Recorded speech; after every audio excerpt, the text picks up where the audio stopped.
Okay. Okay, good morning.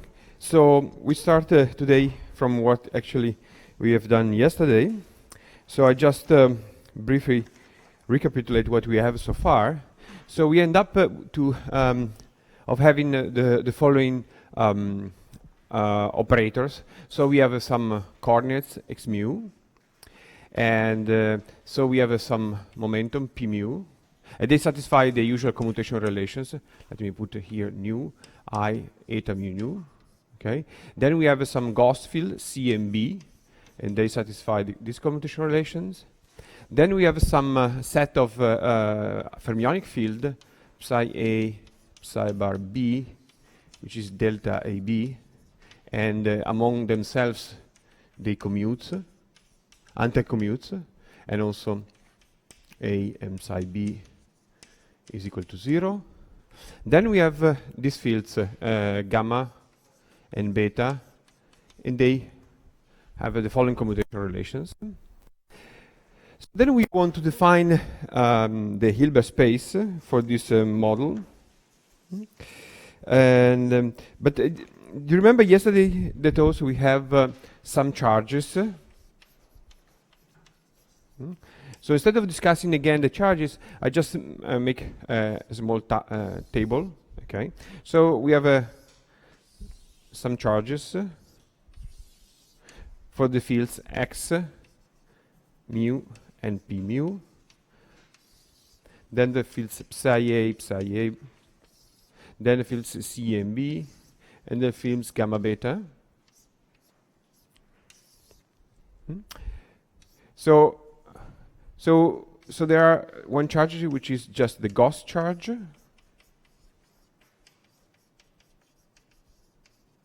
Also, let me also put the following object: the delta of gamma and delta of beta. So this is the Dirac delta functions of gamma, Dirac delta function of beta. So gamma, I would like to remind you that gamma is a bosonic variables. Okay, so I can define the delta function, a distribution on this quantity here. So they have a Gauss number 0, Gauss number 0. They have Gauss number 0, Gauss number 0. This is a Gauss number plus 1. This is a Gauss number minus 1. This is a Gauss number plus 1. This is a Gauss number minus 1. This is Gauss number 0, and also this is Gauss number 0. Now we have the fermion charge.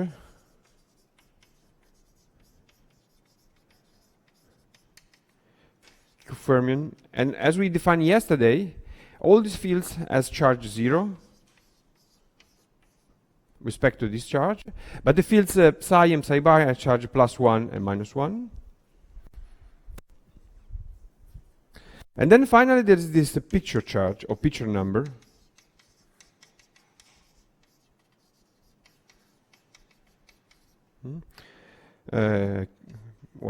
Usually it's called P. And all these fields has 0, picture. There's a picture plus 1, there's a picture minus 1. Okay. So the only quantity that really carries the pictures is the delta functions of gamma, delta functions of beta.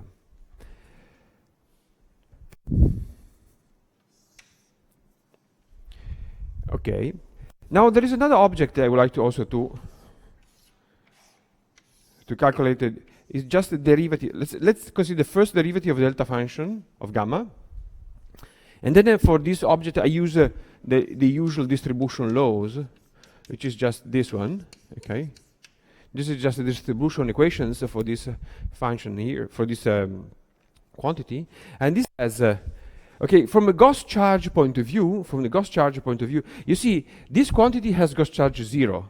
Okay. Now to respect this equation, so this is Gauss charge 0, as you can see from this equation here. Gauss charge is 0, fermion number is 0, but the picture number is plus 1.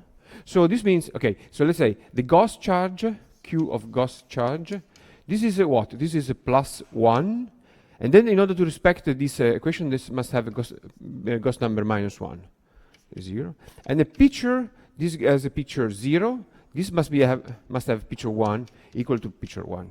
So this means this has Gauss charge minus 1, this Gauss charge 0, and picture plus 1. Now, if I for example, consider higher derivatives, for example, every time I put a derivative on the delta functions, I decrease the Gauss number. This is quite important. I will show you now why. Okay. Now let's construct a Hilbert space.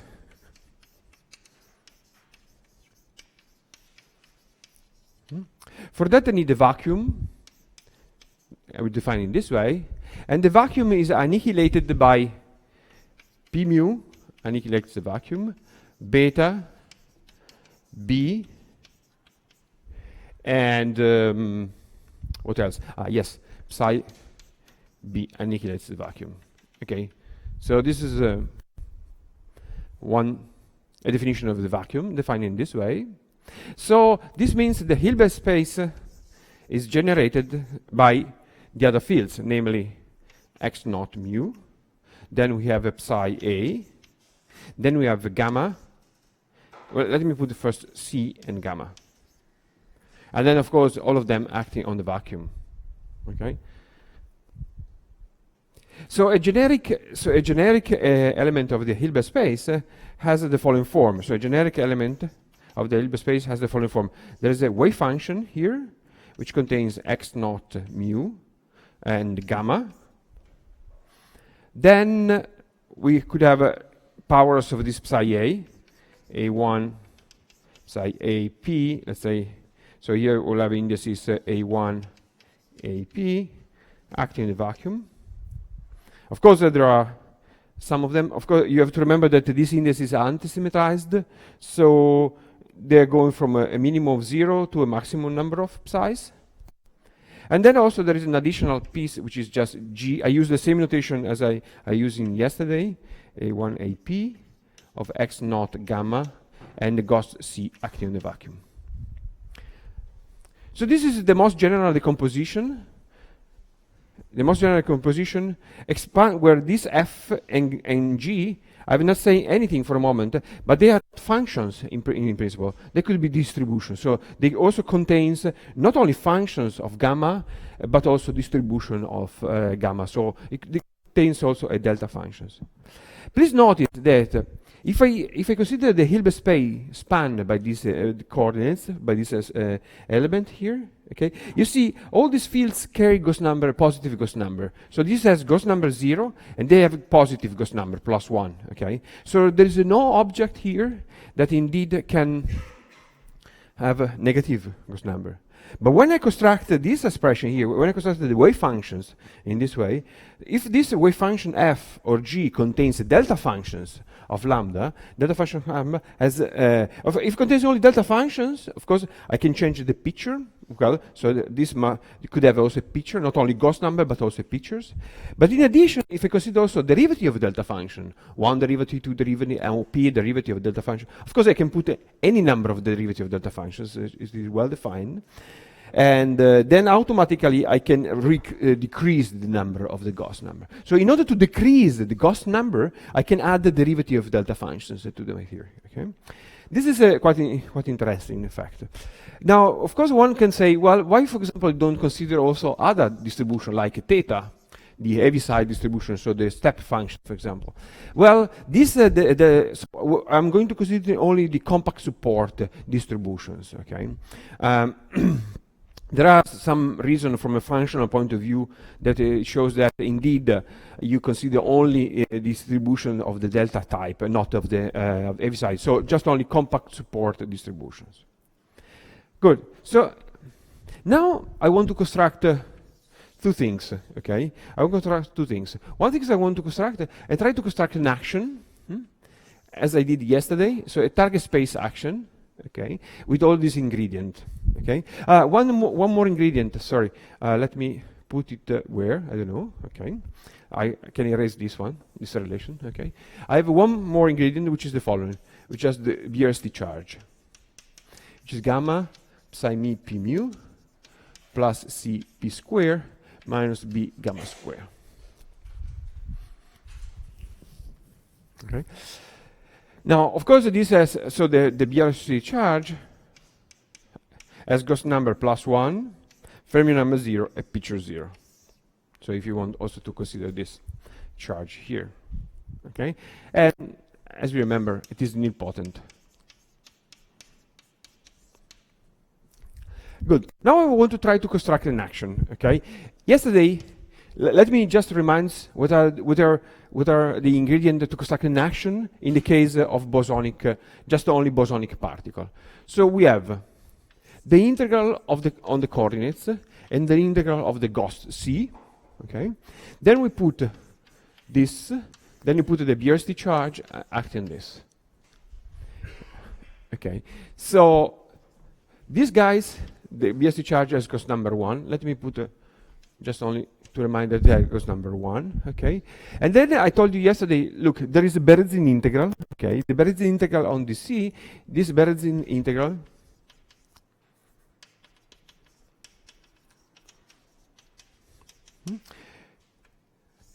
tells that if I have a function of the C, this is just the derivative with respect to C of the function. Okay, so it picks up from this expression here the linear term in the C. Okay, of course the C squared to 0. So then automatically you can select from this action here, from this expression here, the term in linear in C. Okay, yes. Test for target space. Target space. Now, in the present case, so we will consider some maps, x mu, p mu, and those are mapped from a line, from an interval, to some target space, okay? Now, in the case of the strings, we have worksheet fields on the target space, so here we are just a line on the war line on the target space. Okay, yeah?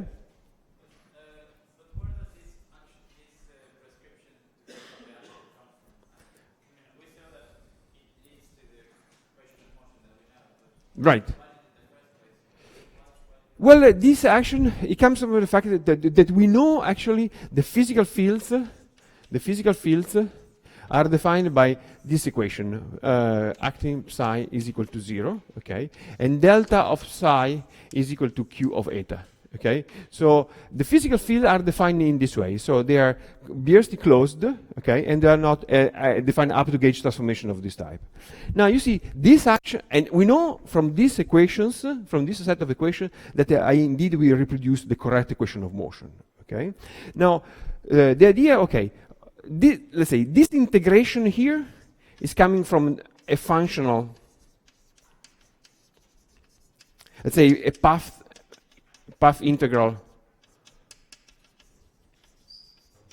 approach, okay?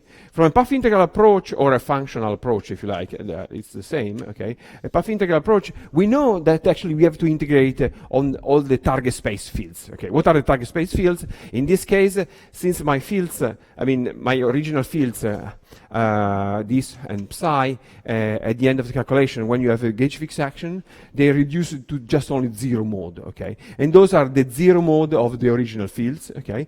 And the functional integration, a functional integration in usual field theory tells you that you have to integrate of the fields, okay? And now here, of the fields, we are left just only with the 0 modes. And so the fields reduce not to just a functional integral, but just a finite integral. Okay, that's the first step. The second thing is that, well, we know that this Q here, this operator here, just gives me the correct equation of motion, okay? Then automatically I can say, look, if I write down an action like this, okay, the equation of motions coming from this action are indeed the equation of motion that I want, okay? Okay, so the idea is to, I don't want to derive it, but I want just to construct it in such a way that for other models, if I have the same ingredient, I can build up an action of this type. Now I will show you. First, I will show you how to do it in this case, okay, for the superstring, let's say for the superparticle, okay. And then the next week I will show you how to build a target space action in the case of bosonic strings. Really when this is not restricted just only to 0 mode, but it contains also all the Virasoro expansions of the modes, okay? So in such a way that if we need the ingredients, so how the ingredients has to match in order to build up a reasonable action, then we have a nice methods, a nice instrument to construct such an actions, okay? I don't know if it was clear, okay?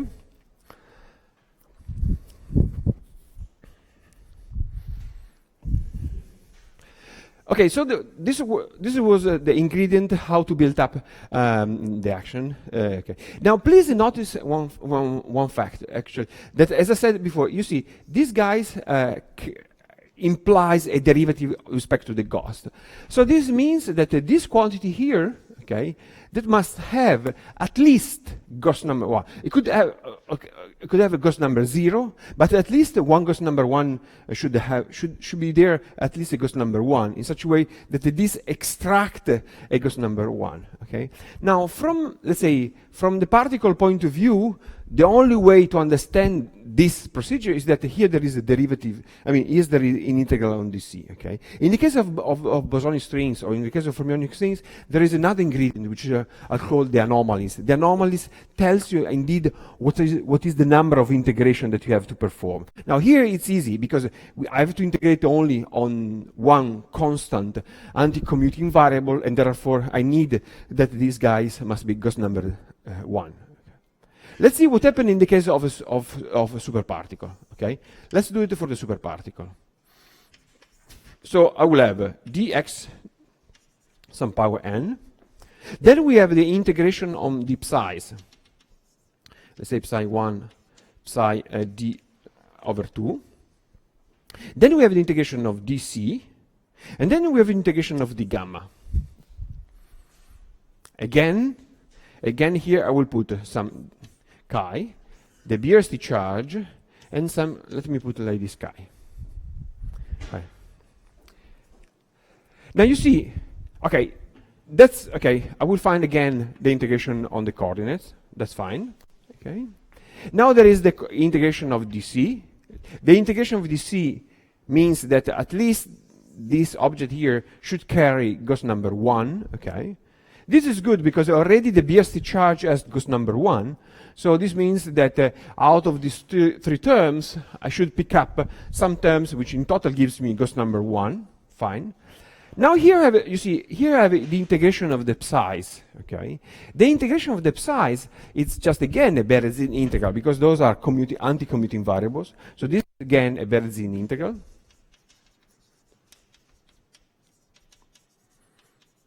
So this means out of this expression here, I should take a derivative with respect to this variable. So I should take only the top form, let's say the top component in the expansion of the psi's. But here comes the problems. You see here there is the integration on these variables, the gamma. This integration of the gamma. Good. Now this is a bosonic variable, okay? So when I write down a measure of the gamma, okay, this quantity here, okay, these guys, okay, it carries a ghost number plus 1. Okay, this carries a ghost number plus 1. Because you see, the variable gamma carries ghost number plus 1. So this measure, let's say its differential, indeed carries a ghost number plus 1, okay? That's the first thing. But then you see dc, okay, dc, okay, which is just let's say the measure for the Berezin integral. As I said yesterday, when you perform a Berezin integral, you're not doing an integral. You're doing a derivative. Okay, so this means these guys here carries a negative ghost number. So in total is -1 plus 1 gives you 0. Okay. Now here, so here there is a problem, you see? Here there's a problem, because I already put a BRST charge here, which has ghost number plus 1, okay? So this means here, this guy must have some ghost number, negative ghost number, in order that the total ghost number of this expression must be 0, because this guy has ghost number 0. The total action must have ghost number 0.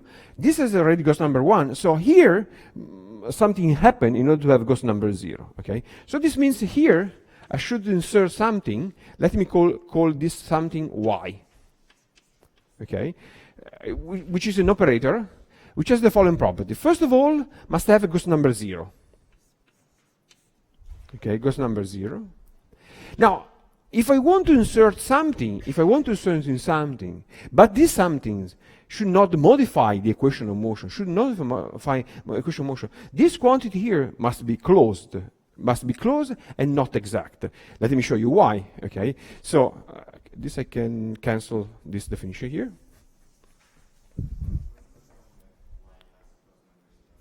Yes, I will repeat it. 1 second.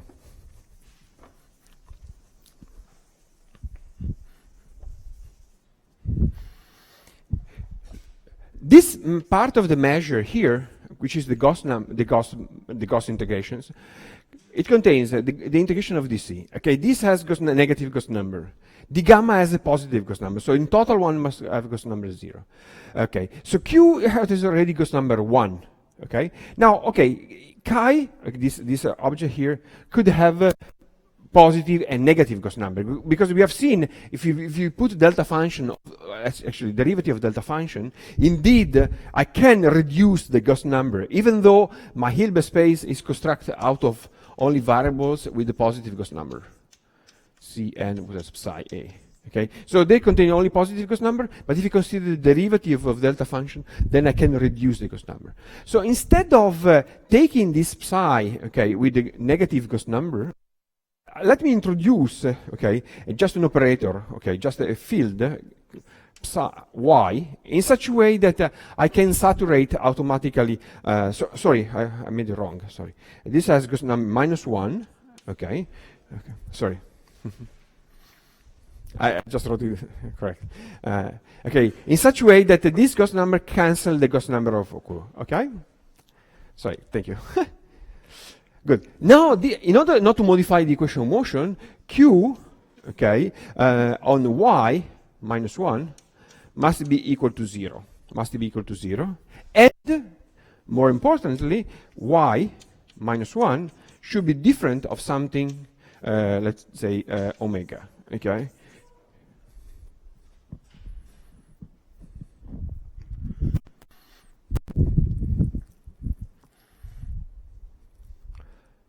Okay, then, okay, let's try to construct this object here. Let's try to construct this object here, okay? What is this object? Okay, let me first write down the expressions. The expression is the following, is a C, okay, times delta prime of gamma. Of course, I've discussed delta function and derivative of delta functions. Now I'm going to use it, okay? So I introduced this quantity here. This quantity here, let me put it here still in this table. Okay, this y -1, okay.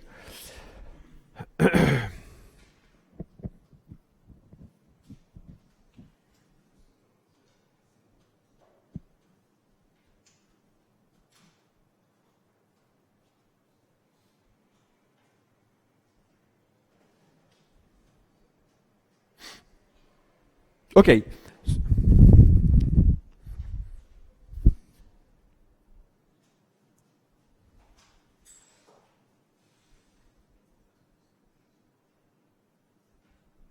Sorry, I have a problem. 1 second.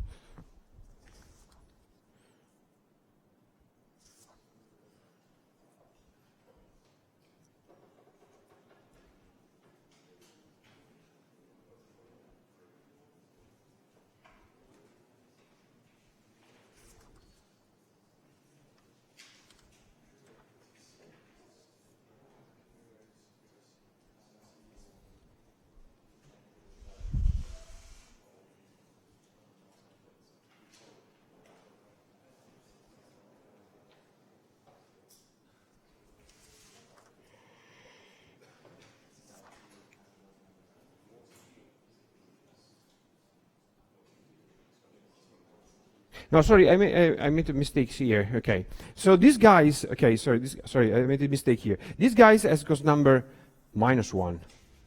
Okay, and so when Gauss number -1. Okay, so this guys has Gauss number -2. Okay, let me check. Let me check that. Okay.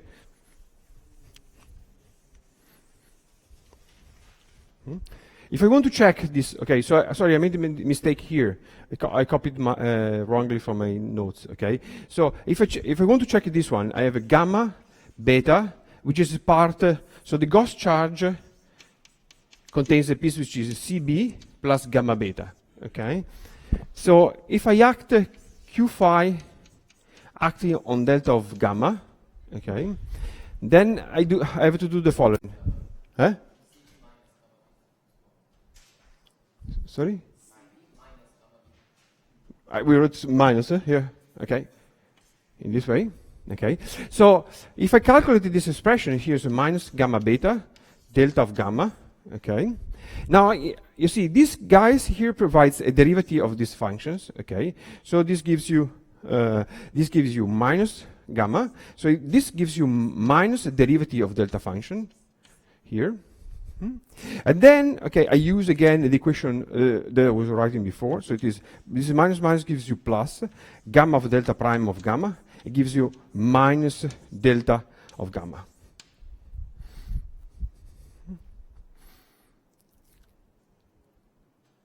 Okay. Now, however, if you take one additional derivative, okay, I have to do again these calculations. If I do the same calculation with an additional derivative, I get that the Gauss number of this expression is this minus 2. Okay. So in this way, the total Gauss number of this expression, it is indeed, so this is Gauss number plus 1, and this is Gauss number minus 2. Okay. So finally, I have an object which has Gauss number minus 2. Okay. So Y has Gauss number minus 1, has a 0 fermion charge, and the picture number plus 1.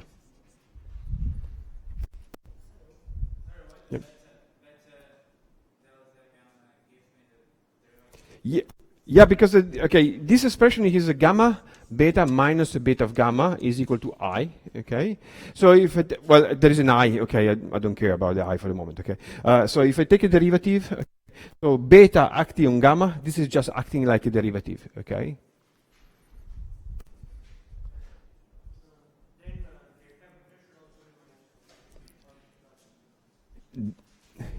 If I act the charge on delta of beta, yeah, I get a plus in this case, okay? Yes, that's right. Thank you.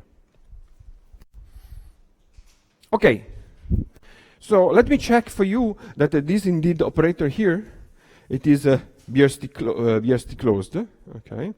So Q on Y, the Q BRST acting on Y minus 1, this gives you, so there are two terms. One is Q of C times delta prime of gamma. And then I have minus C of Q of delta prime of gamma.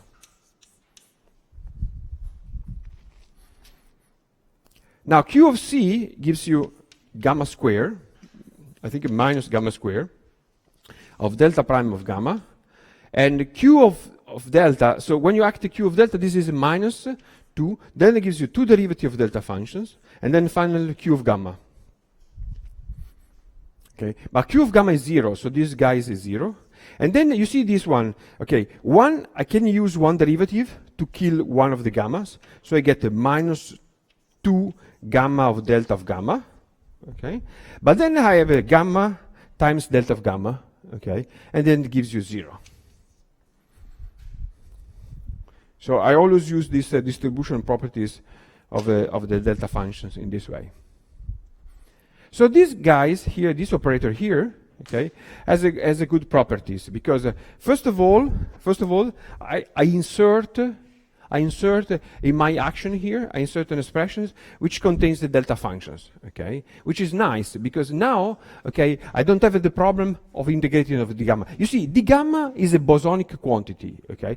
Being a bosonic quantity, when I want to integrate of this gamma, okay, either I have I have a function here which is fall off in a good way, or I put the delta function in such a way that I localize the expression around gamma equal to 0. Okay. So one way to define the integration measure on the gamma, of course, this is not the only way to do it. Okay. One way that I'm just saying it is. Okay, why don't we to integrate over gamma? Okay, I will put some delta function inside. Okay, this expression has the good property now. Okay, but then there are quite interesting fact. Okay, let me now put all the ingredients in these expressions. So we have the following. By the way, the name of this object is called picture changing operator.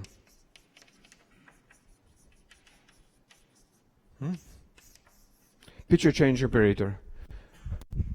See, okay, I can take chi, okay, independently of delta functions. Okay, I can take chi independent of delta functions. I put the delta function here. So my expression now finally is the following. So the target space action, it is equal to integral of dx naught. Then this the integral of the, so this n, this is the integral on m over 2. Then there is the integral of dc, integral of the gamma, and then times, so we have what? We have chi.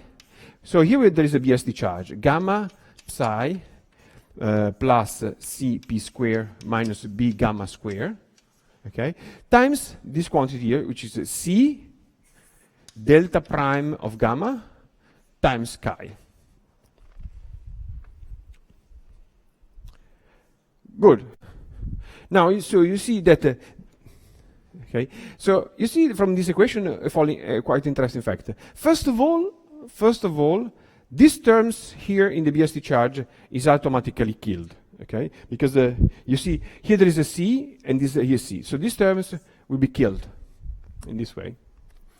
Also this term, it is killed because here there is a gamma squared and there is delta function. So there's a gamma square here and there's delta prime of this. So this is also killed, okay? So I'm left only with these terms, okay? But these terms, there is a gamma here, there's a delta prime of gamma, so I can rewrite the full expression as integral of dx naught n, integral of d psi, dc, d gamma, then we have left with chi, okay? Chi times, so here I'm left, gamma and delta prime gives you delta, so there is a minus sign, delta of gamma, then there is this c, and then I have psi dot p, acting on chi.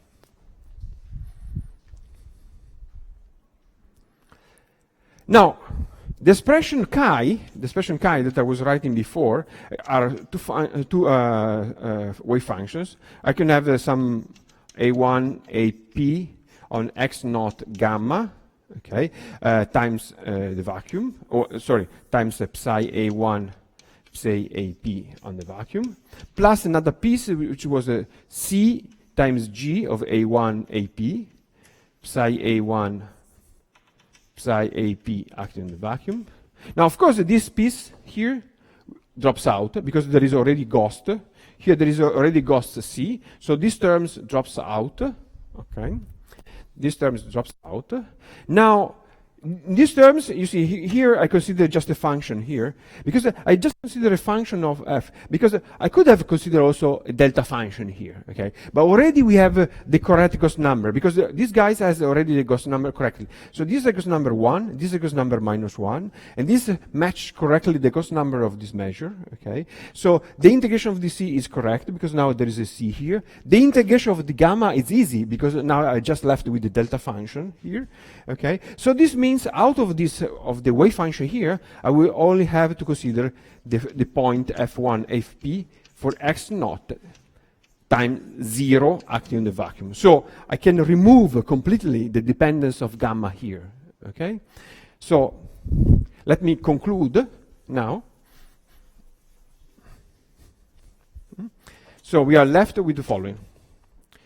The action, it will be turns out dnx d, what was n over 2 of psi's, okay? Then I can integrate of d gamma and dc, and we are left with the chi. And the chi, I mean, chi is, we are left with what? So this is vacuum. Then there is a bunch of f, a1, ap. I consider now, well, real or complex function. For the moment, it doesn't matter, real. So this is computed gamma equal to 0 with the psi a1, psi a p. Then there is the BRST charge, but the BRST charge, I'm left only with this times p times a function, again, another function. So it is a function a1, ap prime, psi a1, psi ap prime, okay, acting on the vacuum. See? So when we integrate the parts, the delta prime, Right. the derivative act also on the x? Sure, it could act on the side, on not on x, on gamma, on chi. You mean? Yeah, the Sure, it could, but then we are left with the delta functions times the gamma here. Then automatically set to 0, okay? So I'm left with this calculation here. So I'm not going to do the calculation. You can try by yourself this calculation, but you see how it works. Okay, you see this object here, it is just a psi times p, okay, acting on an expression of this type, so psi a1, psi ap, acting in the vacuum. Let's, times the function f a1 ap. This is a function of x naught times 0. Okay? Now, how can I interpret this expression? Okay, this terms has two terms. One is psi a pa times psi a pa. Okay? So this is annihilation operators, okay, which annihilates the vacuum. So psi a acting on the vacuum turns out to be 0, okay. And this is just a creation operator, okay. So this means these terms here, this is just a multiplication operator, which actually psi, it adds to an additional 1, and this p gives you derivative here. So these terms give you something. Psi a1 times psi a p, times derivative with respect to a of the function a1 ap. This is the first term. The second terms here, this psi, okay, I have to bring this psi at the end of this list. So every time I find one psi here, the psi bar produces the delta functions, okay, until I reach the 0, okay. So this means that actually this reduce in this way, delta a1 times a, so I have a psi a2 times psi. Sorry, here, can you read this from this point or not? Okay, so ap times, so here there is a derivative a of function a1 ap. Now, of course, all these indices must be antisymmetrized. So all these indices here are antisymmetrized. Also, all these indices here are antisymmetrized in this way, okay, acting on the vacuum. Good. Now the last part that I have to do the saturations, okay? The saturation, and when I've missed one thing. So when I calculated the Hermitian conjugate, here I'm missing something that I get the psi bar on the other side, the Hermitian conjugate. And so then I'm left with this annihilation operator. I have to pass this annihilation operator on the other side, okay? And then I have the structure of scalar product, okay, the scalar product. So I will have to pick up from this expression those terms which exactly matches the correct number of psi's, okay. So in the note I've done the exercise. So you can, okay, just an exercise, just set the number of a equal to 2. So in 4 dimensions, let's say 4 dimensions, the dimension mu goes to 1 to 4, 1 to 4. So the a's goes to 1 to 2, okay? So we'll have a 2 psi a, okay? And then we have 2 psi a in this way. So this means a generic field, okay, can be written as f naught of x and of course gamma times this one. And then I will have f a x naught gamma psi a times this one plus f a b, okay, of a which is also a function of x naught and gamma of psi a psi b times 0, okay. Now of course this must be antisymmetric, so then I can remove these indices here. Let me put a delta here, and these are just contracted with the epsilon ab psi a psi b in this way.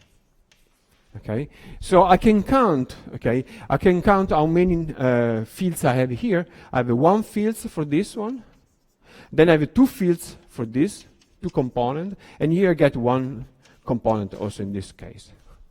Okay. Now you also see the following by checking the fermion charge. Okay, the fermion charge. You see the first one I have a fermion charge 0. This is a fermion charge plus 1. This is a fermion charge plus 2. Okay, so you see these guys here and these guys here is bosonic fields, component or wave functions, and this is just a fermionic wave function. Okay, and you see there is a matching. Okay, there are 2 bosonic 2 bosonic fields and 2 fermionic fields. Okay, so at the level of target space, we have the supersymmetry realized in this. Of course, this works for any dimension in this way. Now, I leave you an exercise, in this case, for mu equal to 4, let's say a equal 1 to 2, okay, to calculate completely this expression here. This expression here is not very difficult. I mean, it's just a matter of a little bit of algebra, okay. In the note, I put the solution of this, and it's quite interesting, the result. You see, this expression here, you see this operator here, okay, there is a way to understand this operator, okay, which is rather easy. You see, this psi here, the operator, due to the commutation relations that we have established,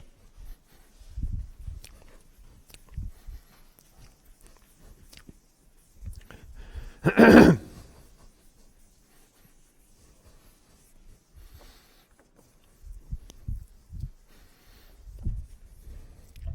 this object here, psi mu times p mu, okay, this corresponds in the target space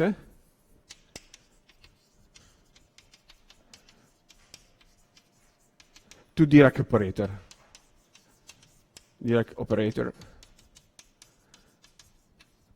Okay. In fact, psi mu, the quantized form of this, it gives just 2 eta mu. So this is represent a Clifford algebra.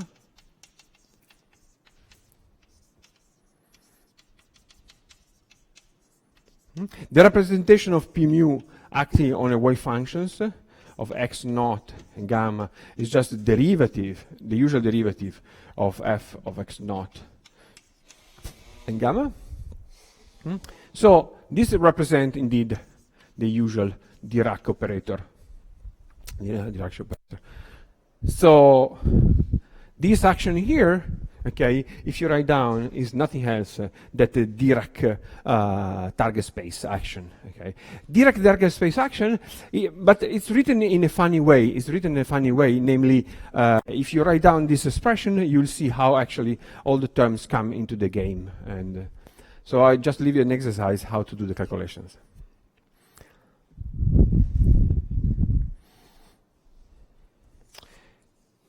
Okay, so one thing I want to still to stress, okay, let me just only write down we have constructed so far.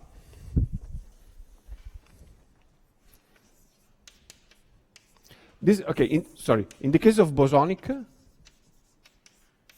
so we have this target space action, which is just integral of d and x naught, d n over 2 of psi, dc, so you have a chi q of 1 chi. Then for super particle, which is a super as a SUSY on the line.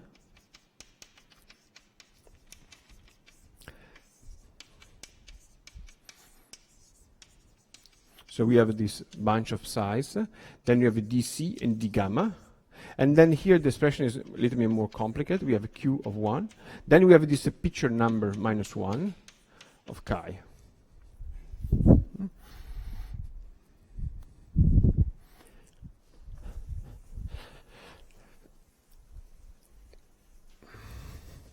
Where this y, so here the BST charge is just only the Hamiltonian constraints. Here the BST charge here is a gamma, so there's the Dirac operator times the Hamiltonian times beta gamma square, and then there is this y -1, this is +1, which is just a c of delta prime of gamma.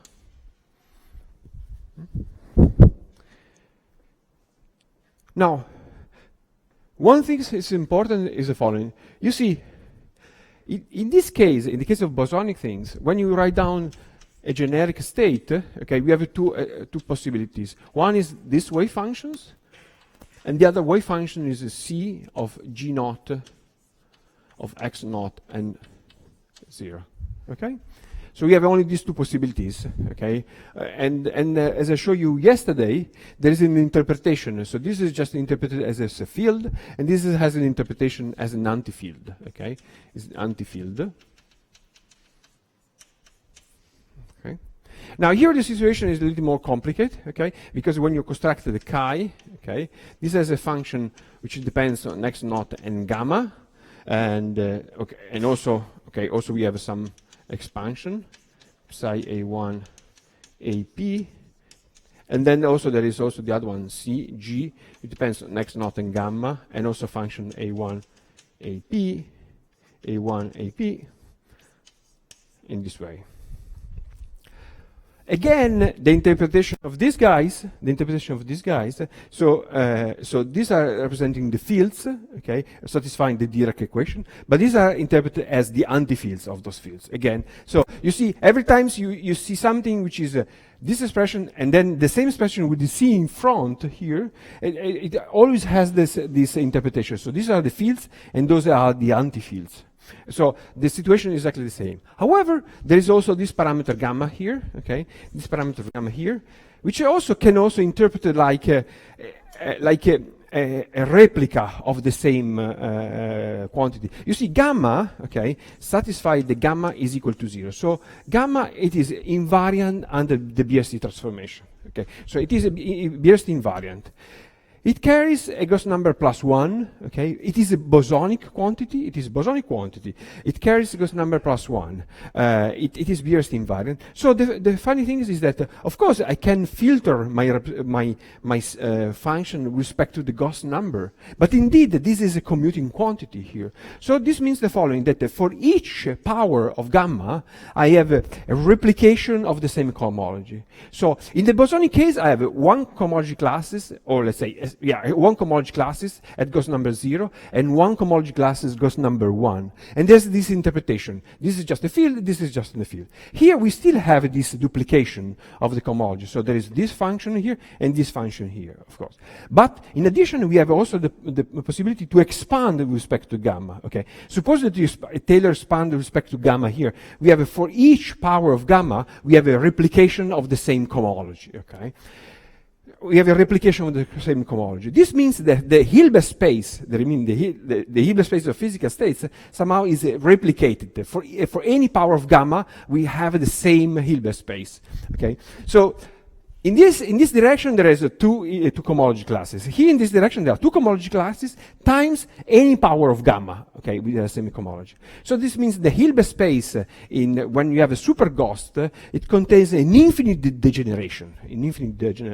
Okay, and a way to fix the degeneration is given by the integration. You see, the integration, you need to integrate at least one delta of gamma. So this means the total picture of this expression must be +1. Okay, so this means the picture of this expression must be 1. So this means I pick up from this expression a given picture. I could have done it with another picture. For example, who tells me, for example, that I cannot use, for example, another picture change operator like a C of delta second of gamma? Okay, of course, this is not BRC invariant, but I can try to construct the other quantity, which actually has a different representation. Let's say it picks up not the gamma equal to 0, but for example, the first power of gamma, for example. Okay, so this means I can try to define my action.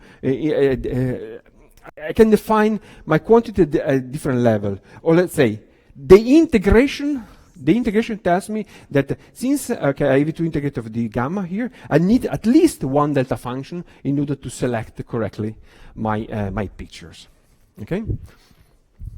This is very important because in the case of string theory, okay, let me show you the following. In the case of string theory, this is, okay, this action, the target space action, in the case of string theory, becomes just an integration of this one. Now here there is integration of 3 Gauss, C1, this C0, this C -1, okay? This is the integration of 3 Gauss. And then there is a states, then there is a BSD charge, and then there is the states. Okay, so here there are 3 buried in the integral that I have to perform. Okay, this is just only for the 0 mode. Of course, one has to do also non-zero mode, but the 0 modes require this integration here. Okay, so this means out of this expression, I have to extract ghost number 3. Okay, so the QBRST already carry ghost number 1, but I have to extract from the states quantity which has ghost number 3. Okay, okay. So this is the celebrated Witten string field theory action. String field theory action.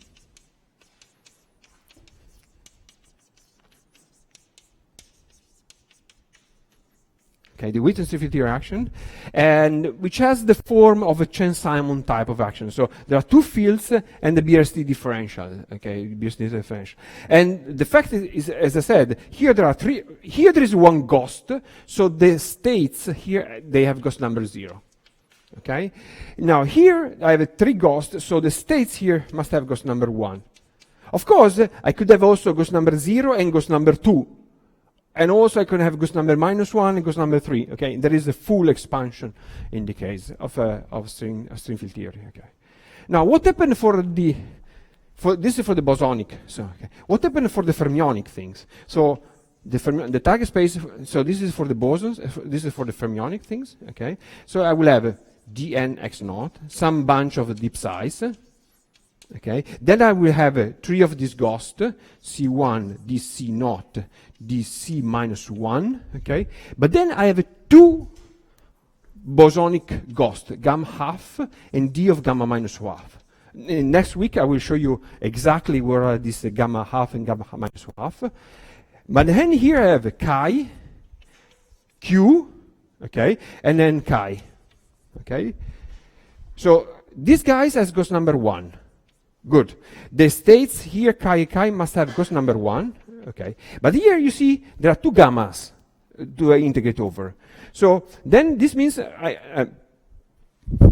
have to add some other picture change operator in order to soak up also the gamma integration. So here will be a picture change operator which has a picture number +2. Okay, and the ghost number of these guys, I don't remember now, I think it is 0. In this case, it's 0. Okay? So this form of this action, the form of this action,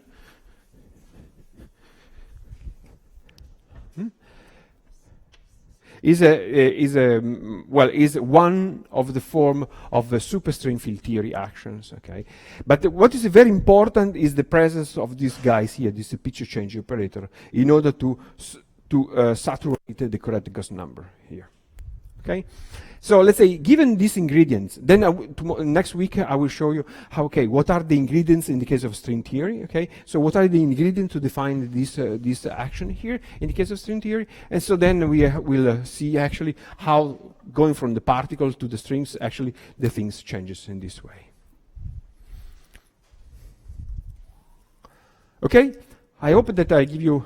Okay, let's say this construction here. Okay, the construction of this action here is still under studies. I mean, nobody know. I mean, in this case, for example, it is easy. It is rather easy. Let's say not easy, but it is rather easy to construct the interaction. Okay, and actually there is one additional terms, and that provides the full interaction of open string field theory, which is a beautiful theory. Okay, in this case, okay, you see this is just the kinetic term, so it gives you the equation of motion, the free equation of motion, but the interaction terms are not known so far. So of course there are some ideas. There are several versions.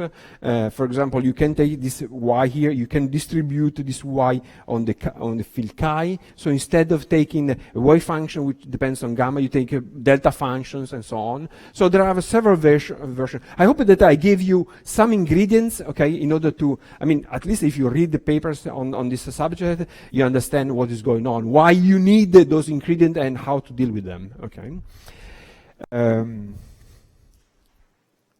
Let me see if I want to say something more. Let's say this is the boundary of the research today. Okay, so recently, even 2 days ago, there was a beautiful paper trying to construct such an actions. And let me tell you one fact. Okay, now if this is just the string field theory actions, the string field theory action, so the target space action. In this case, we have seen that this action produced the Klein-Gordon equation of motion. Okay, so the target space action produced exactly what you expect the Klein-Gordon equation of motion for the scalar fields. That gives you the Dirac equations in the target space. So again, so we started from let's say from a fermionic particle or superparticle, and that's produced a Dirac equation. Good. If you try to construct this action from this, you get what? You get all the possible equation of motion. There is an infinite number of fields, and you get the correct equation of motion for the fields. So you have a Maxwell equation of motion for the massless fields, then you have a spin 2 massive states, spin 3 massive states. The full list, the full tower of states that you generate from this are correctly reproduced as the equation of motion from this action here. And plus interaction, it's a beautiful theory. Now, what concerns this one? Okay, that should give you at least the kinetic terms of supergravity. Okay, the kinetic terms of supergravity. Which kind of supergravity? Well, this is in 10 dimensions. Okay, in 10 dimensions supergravity. Okay, 10-dimensional supergravity. You know there are two versions of this. There is the type 2A and the type 2B. Okay, supergravity, and the difference between the two supergravity is just the type of Ramon-Ramon fields that you have in the theory. Okay, now for what concerns type 2A, there is a target space action. There is an action for type 2A supergravity, okay, target space supergravity. There is a good action, I mean, whose equation of motion are really the correct supergravity equation of motion. For what concerns type 2B, there is not an action, okay? There is not an action, and the reason is the following. You know that in type 2B there is this Ramon-Ramon potential, which is a C4, okay, which is a 4-form gauge potential, and its field strength is a 5-form, okay, its field strength is a 5-form, but in type 2B, in order to have the correct matching between bosonic fermionic degrees of freedom, this must be self-dual 5-form, okay, so the 5-form is a self-dual. However, for self-dual theories like this one, 5-form, there are in 6 dimensions, in 4 dimensions, in 2 dimensions, there are all examples of these types. There is no way to write down an action, even at the free level, which implement this equation as an equation of motion. Of course, one can say, well, why don't add this equation as an equation of motion just by adding a Lagrange multiplier? If you try to do it, so you just put a Lagrange multiplier that implement as an equation of motion the self-duality condition, you immediately see that the Lagrange multiplier starts to propagate as a physical degrees of freedom. So even though you add this condition, there is something which is just a new field which is started propagating. So the balancing between the degrees of freedom is spoiled by this equation. Of course, you can add another equation of motion to cancel these new degrees of freedom, but then this goes over and over. So you never reach a point because you always divide by 2. So you add this means that you have to halve the number of degrees of freedom. This is a self-duality condition, halves the degrees of freedom of the C4 potentials. So this means then if you add this condition to the action, okay, so you're propagating the full set of fields plus Lagrange multiplier, which effectively cancel the degrees of freedom. However, of the Lagrange multiplier propagates the full degrees of freedom, so you need to cancel them, and this goes by 2 halves. So you add the halves, you remove halves, then you add halves and remove halves, okay, and so on.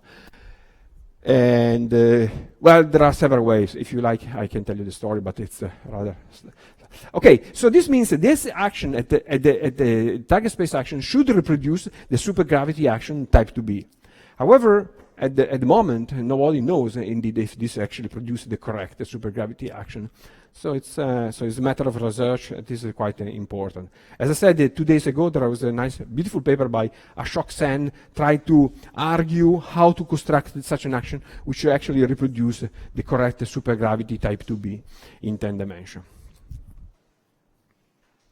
Okay. Now I want to do the following. Okay.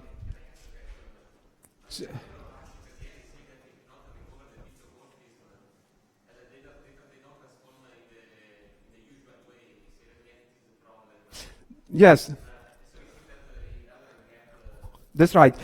Okay, as I say, as far as I know it, okay, there are at least, I think, 4 attempts to do it, okay? One attempt is in a non-covariant way. Okay, then you spoiled the Lorentz symmetry for the beginning, okay? There is another attempt using an infinite number of fields, okay? But then you know if these things converges, okay? There is another attempt using, kind of harmonic superspace, so you have, again, an infinite number of fields, okay? And then you try to construct the action, at the end, the action doesn't reproduce things. Now, actually, there is this paper by Ashoksen that they say, okay, even though if you try to do it, okay, you run into the problem. So, nobody knows the solution for the moment, yes. That's right. Right, but then, okay, in the 11th dimension, okay, if you like, I can show you, but in the 11 dimensions, okay, in the 11 dimension, there is another action, okay, which is a beautiful action, which is a target space action, again, which contains dn of x naught, well, 11, okay. Then there are some other fields, theta, and there are 32 thetas, which are anti-commuting variables. And then there are new objects, lambdas, which are bosonic ghosts. And then again, there is chi, some BRST operator of chi, okay? And there is a target space action which reproduces the supergravity, at least the kinetic part, so the free action, okay? Again, of the same form, okay? And, but this ghost here, there is a bunch of them, okay? There's a bunch of them. Actually, I think 23 of these guys. 23. Yeah, I think it's 23. And this have some special properties that, if you like, I can tell you, okay? So there is a version in order to do it also, let's say, on the same line, on the same footing, to reproduce an action of this type. But let me do it one other step. So the rest of the lecture, I want to do another example. So next week we'll directly go to strings, so adding modes, okay? But today I want to do one more example, still sticking to just only 0 modes.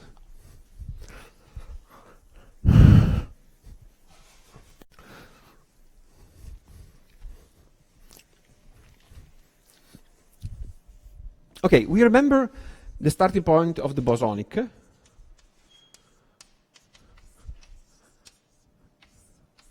So I'm back to the origin.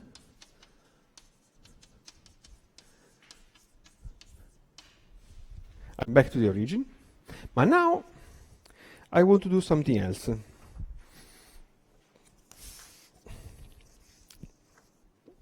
Now I want to do, so yesterday we did a supersymmetrization SUSY on the line. And we did the following. The variation of psi mu was equal to epsilon psi mu, and the variation of psi mu is equal to minus or plus, remember, p mu, in this way. So we add to the action the new field psi mu, okay? And you see, this field has the following properties. So this has a bosonic field, this is a fermionic field, so, but the index here is a vector index, okay? So it's the same type of index. So it's the vector representation of the Lorentz group. Good. Now I want to do something different, okay? I want to do SUSY, supersymmetry, but in the target space.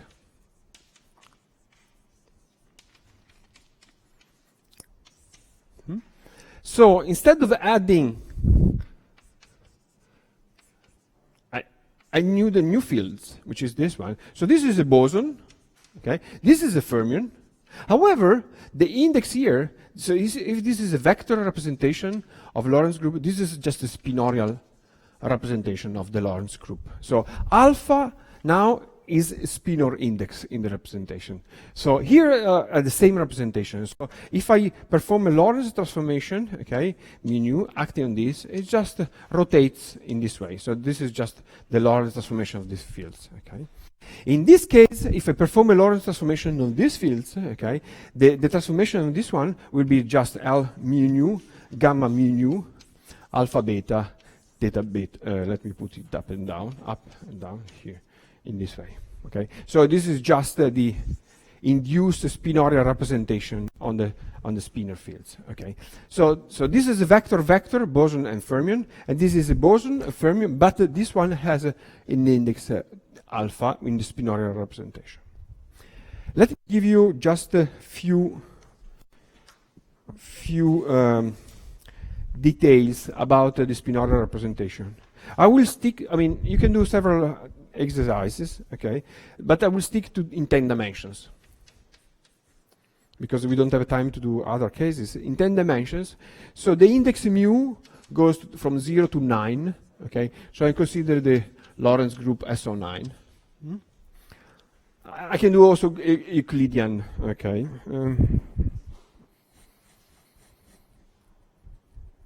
Yeah, let me do it Euclidean, it's even better. 1 to 10, so SO10. And alpha, the index alpha, okay, I take it 1 to 16, okay. So I'm considering, so these are the vector representation, x mu, okay. And for theta, I use Majorana-Weil representation in 10 dimensions. That is the smallest irreducible representation, smallest spinorial irreducible representation in 10 dimensions, which is a Majorana-Weil fields. Okay, so this index alpha goes to 1 to 16, and those are real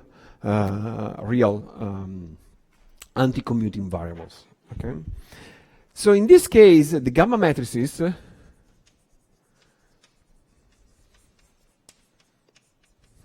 I will define in this way, gamma mu, okay, and it have two indices, alpha, beta, or there are gamma matrices which has upper indices. So say the original gamma matrices mu, gamma, it is written like 0, gamma mu, alpha, beta, gamma mu, alpha, beta.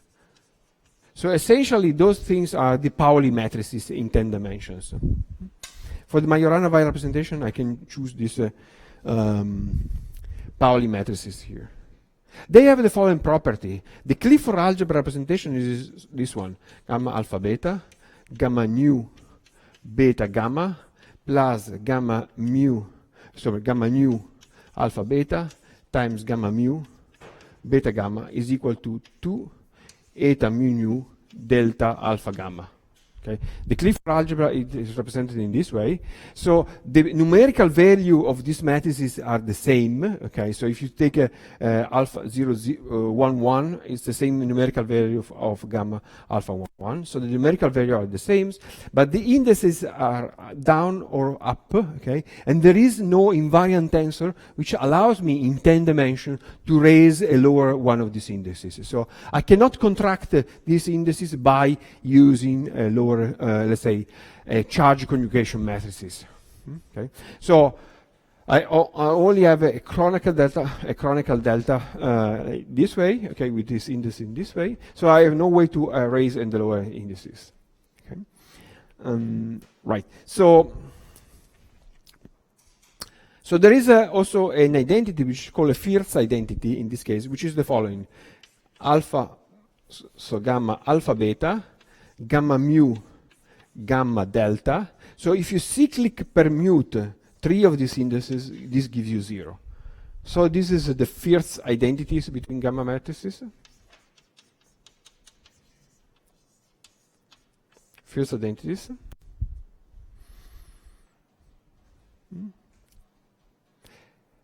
If I consider a bispinor A alpha beta, so this is bispinor with both lower indices, okay, I have the following decomposition. I can have a vector, gamma mu alpha beta, then I have 3 forms, gamma mu nu rho, so it's unsymmetric gamma mu nu rho alpha beta, and then I have a self-dual 5 form,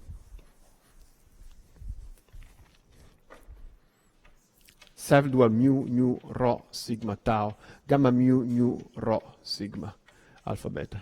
Okay. Okay, so this is self-dual 5 form gamma matrices. Okay, so let's say this is just a bispinors. Okay, so it's 16 square, and this is decomposed into a vector.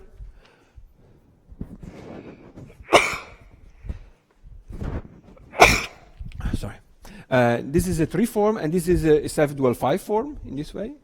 If I consider, however, another bispinors where one index is up, down, and one index is down, it is decomposed into a scalar, delta alpha beta, in a 2 form, mu nu, gamma mu nu, alpha beta, and into a 4 form, gamma mu nu, rho sigma, gamma mu nu, rho sigma, alpha beta.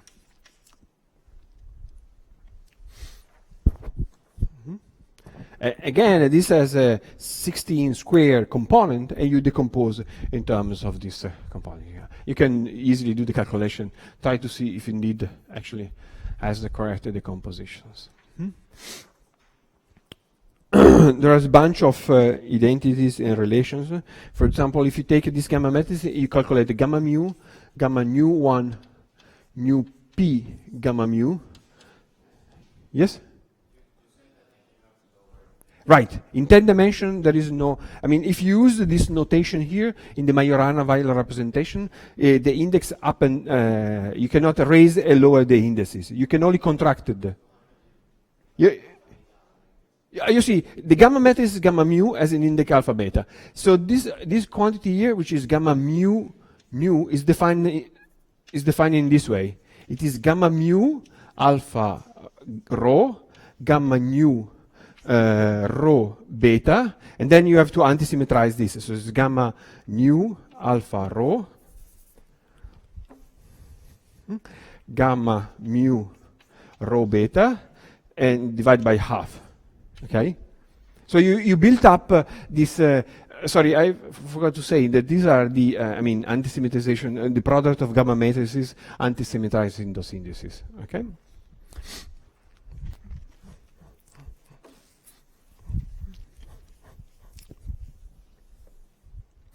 So there's this property here, which is 10 minus 2 to the p, where p is just the number of indices here, times gamma 1 nu p, okay? Which is actually quite important relation. If p is equal to 5, this gives you 0. So the contraction gamma mu, gamma 5 with 5 indices, gamma mu is equal to 0. This is quite important in some derivation. Okay. So you see, this is just the way how the Lorentz generator is acting on the spinor theta. Okay. So this matrix here, which is the Dirac matrix, which produces the rotation in the spinorial representation. Okay. I put in the note all this derivation, but actually, if you want to find a good reference, it is a chapter 5 in the Green-Schwarz-Witten book. In Green-Schwarz-Witten book, there is the chapter 5, which contains all these details. Now, okay, so here the supersymmetry is written in this way. So we have add a field psi to the field x, and the supersymmetry parameter, this is epsilon, is a SUSY parameter, which is just a which is a Grassmann parameter, and it carries no index here. Okay, actually it is a worldsheet supersymmetry. However, here the supersymmetry is different. Okay, then is a target space supersymmetry. Okay, target space supersymmetry means what? Well, means that this coordinate here, x and theta, can be actually understood as a superspace coordinate. So these are superspace coordinates. So these are the bosonic coordinates, and these are the supersymmetric coordinates, so the superspace coordinates, okay?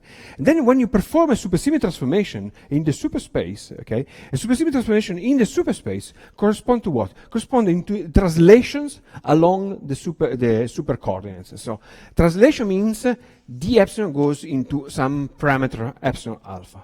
So again, this quantity is anti-commuting variables, but you see it carries an index in the spinorial representation. So this is just a supersymmetry transformation. It's a SUSY transformations of the coordinate theta. What about the axis? Well, if this is just a supersymmetry, that is just minus. I define it in this way. Of course, you can change the sign, and consistently you can do the game. So epsilon, alpha, gamma mu, alpha beta, theta beta, divided by 2.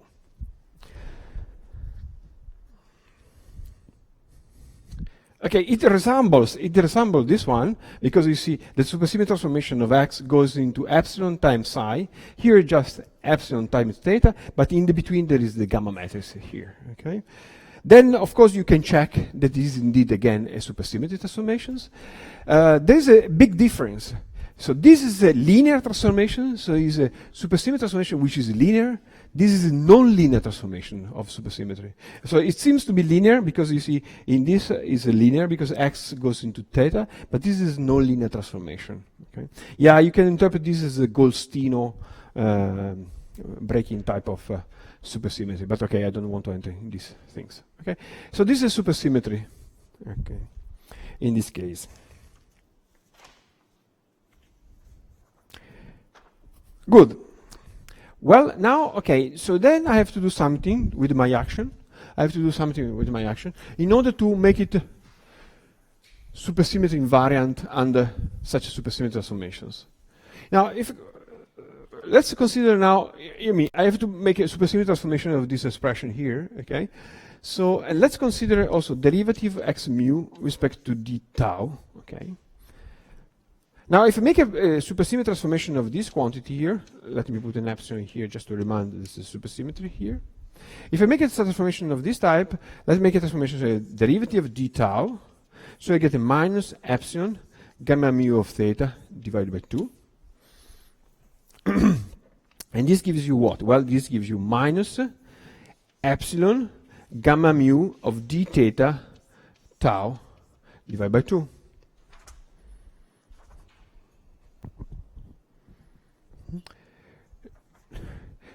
Now, look, I pull out epsilon out of the derivative because now here I'm taking epsilon constant. Epsilon mu is constant. I'm not going to promote to a local parameter, so I'm not going to do a supersymmetry transformation, local supersymmetry transformations in the target space. Here, epsilon I promoted to a local parameter, so epsilon becomes a function of tau, and then I derived the super, let's say, local supersymmetry transformation for the action here. Here, I'm not going to do it, so epsilon will be still remain a constant parameter. Okay.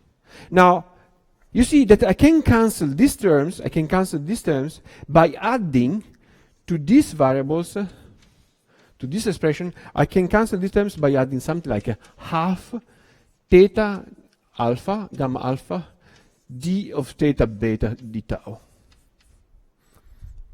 Let's perform a supersymmetry transformation of this expression here. If I perform a supersymmetry transformation, this gives you exactly what I got before, over 2 gamma mu of d theta of d tau.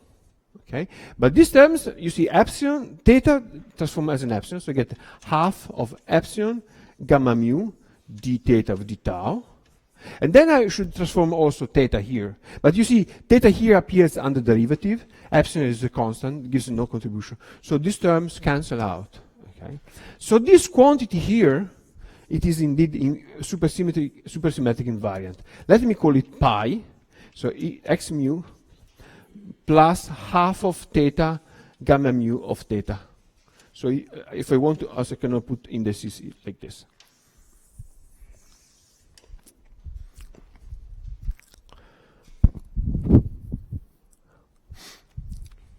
Okay, so this means my action, okay, becomes a supersymmetric action if I do the following. I have d tau. I replace these guys by my p mu plus half of epsilon p square. So in order to make it supersymmetric invariant, what I have to do? Well, I have to just only to say what are the supersymmetry transformation of p and e. And the supersymmetry transformation E is equal to 0, and the supersymmetry transformation of P is equal to 0. And the action it is now supersymmetric invariant. Is invariant under supersymmetry.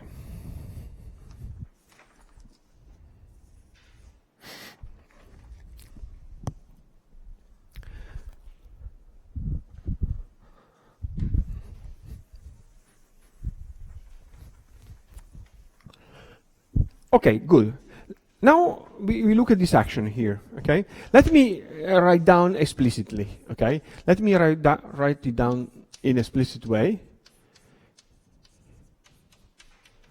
Now here I can write in this way, theta, alpha. Here there is a gamma, so there is a p mu, gamma mu, alpha beta, theta beta, okay? And then there is a plus half of EP square. Okay. Now you see the following. Okay. You see the following. This expression, these terms here. Okay.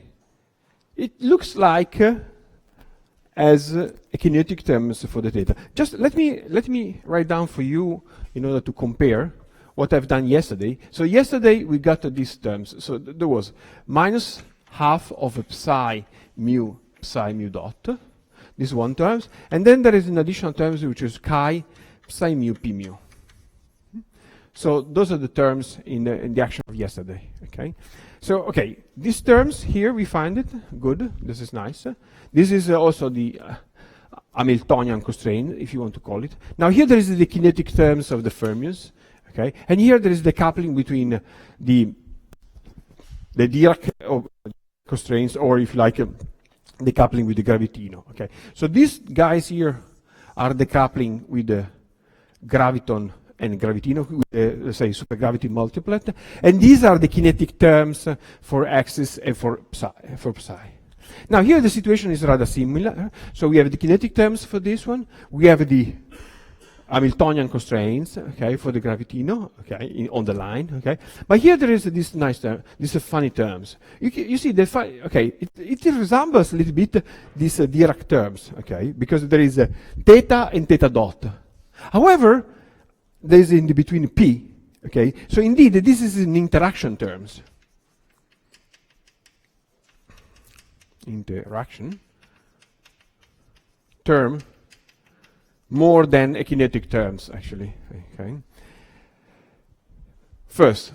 Second, of course, there is no gravitino couplings because we don't have a supergravity multiplet on the line. Okay, we just only have the Einbein, which is just the graviton on the line. Okay. However, there is a problem. Okay, and the problem is the following. You see, in this framework, okay, there is a matching between the fermionic and bosonic quantity. If I have n bosonic quantity, I will have also n fermionic quantity. I've shown this morning earlier, I've shown you that when you write down the physical fields and you construct the wave function, there is always this match between bosonic and fermionic components. So the supersymmetry in this case is preserved steps by steps. Okay. However, here the supersymmetry is preserved, but the matching between bosonic and fermionic degrees of freedom is already spoiled, because in 10 dimensions this has a 10 component, but this has a 16 component. So there are 10 bosonic fields and 16 bosonic fields. Okay, so the matching is already spoiled at this point. So the action is supersymmetric invariant, but there is no matching between the bosonic and fermionic degrees of freedom. So this means there should happen something in order to have the matching. Okay, this is the first things.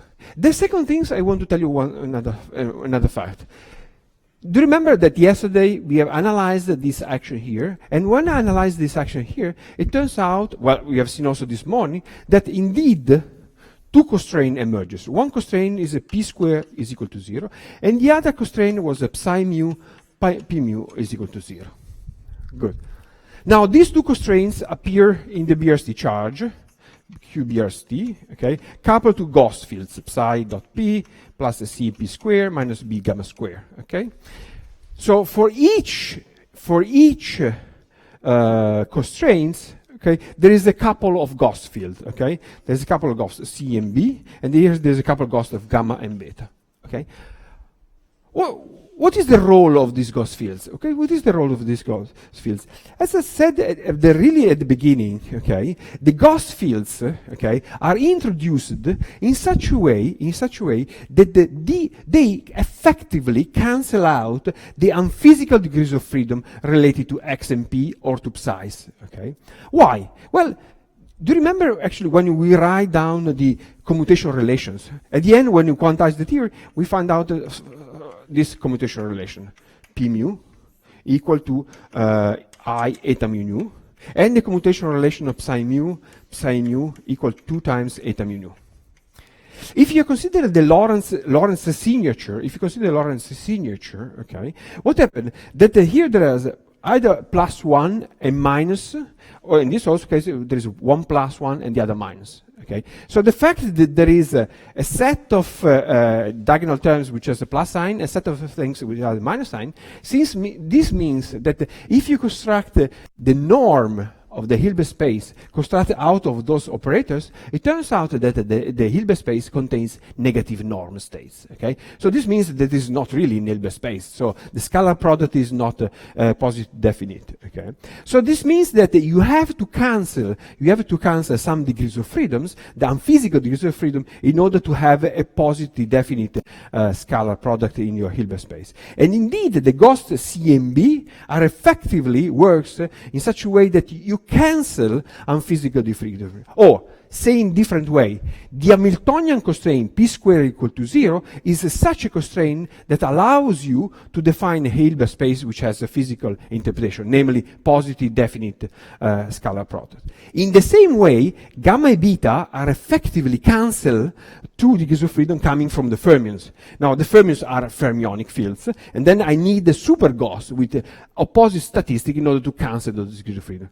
If you remember, for example, what happened in Yang-Mills theory. In Yang-Mills theory, you have a gauge bosons, which has 4 degrees of freedom, and then you add the 2 gauss, one gauss, the anti-gauss, which effectively, in all the loops, in all calculation, cancel exactly against the longitudinal and the time direction and time component of the gauge field, in such a way that the polarization at the end is always 2 polarization for each color of the gauge boson. Okay. Now here, so this means counting degrees of freedom, so this CMB count negatively, which removes 2 degrees of freedom. So the counting of degrees of freedom is if the dimension of the space is D, okay, because of BC, the dimension is D minus 2. So these are D minus 2 independent degrees of freedom, which are physical positive definite norm. This is for the X's and P. And what about the psi's? Also, because of this super ghost, this is reduced to D minus 2, okay? So the supersymmetry it is preserved in each steps, because when you quantize it, you introduce the Gauss field, you never break any Lorentz symmetry, the quantization is completely covariant, but effectively, the degrees of freedom that you are left with are exactly D minus 2 and D minus 2, and the matching is performed at the classical level and the quantum level once you have quantized the theory. Yes? Yeah, let me come to this point. Okay, it looks like a kinetic terms. Let's say, suppose that the p assume a given value. Okay, this looks like a kinetic terms. Okay, but it is not really kinetic term because it is also an interaction term. And then I will show you how to get the kinetic terms out of this action here. But this discussion is very important, and namely how the constraints effectively works in order to reduce from the classical fields to physical fields. Okay.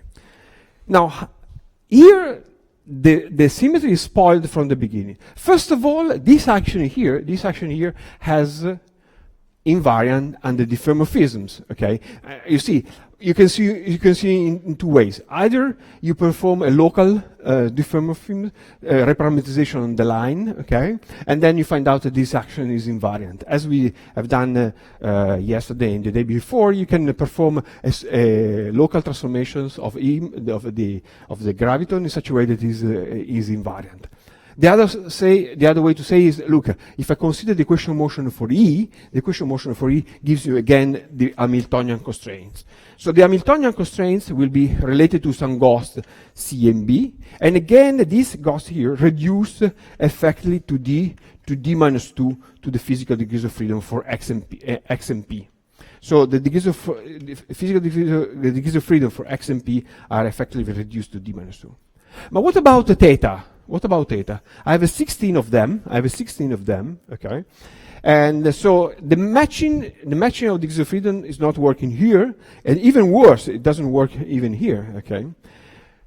However, this action here has a beautiful, yes. has a beautiful symmetry, okay? There is a new gauge symmetry, which is called kappa symmetry.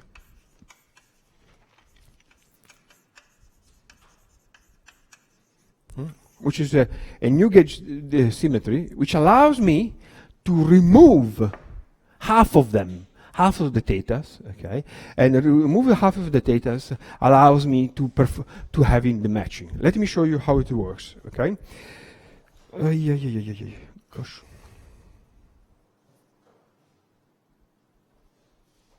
Here.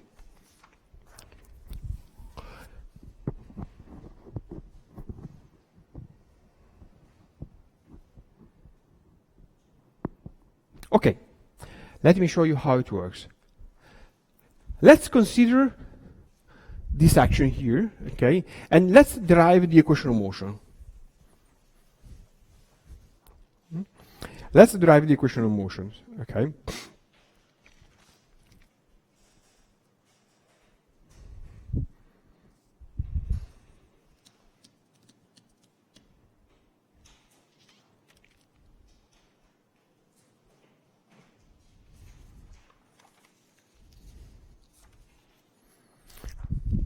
Okay, what are the equation of motion in this case? Well, one equation of motion, if I take a derivative with respect to p, okay, I get x mu plus half of theta gamma mu theta dot, okay, plus here I get e p mu equal to 0. That's the first equation of motion. Then I can derive the equation of motion for theta. Okay, here again it works like in the case of yesterday. Namely, if I take a derivative with respect to theta, I can take a derivative here, but I can also take a derivative here. But once I take a derivative here, I can have, have a partial integrations. Okay, when I do partial integration, I have a derivative of theta, which will reproduce again the same expression, but also I have derivative on p mu. But let's consider first the derivative with respect to x. If I take a derivative, the equation of motion for x's, I get the p dot mu is equal to 0. Now I take a equation of motion with respect to the theta. So equation of motion for theta turns out to be p slash dot is equal to 0. So this is okay. Let me put it in explicit form. Alpha beta derivative with respect to theta beta respect to d tau is equal to 0. And then finally I have the Hamiltonian constraint p square is equal to 0. So these are the equation of motions in this case.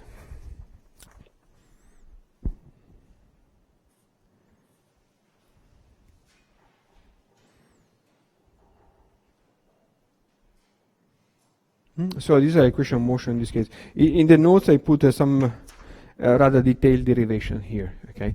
So so here to derive this equation of motion, I use the p dot is equal to 0.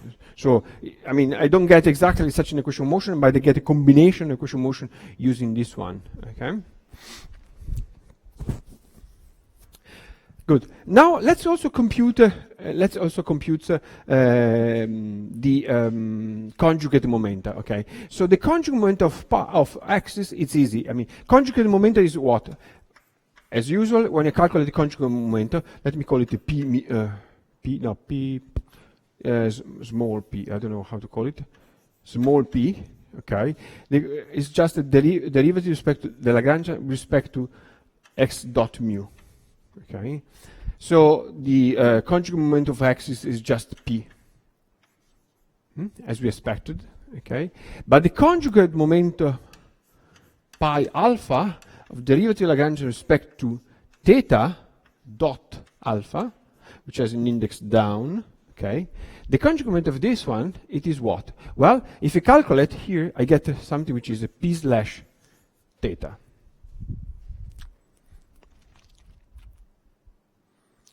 P slash theta.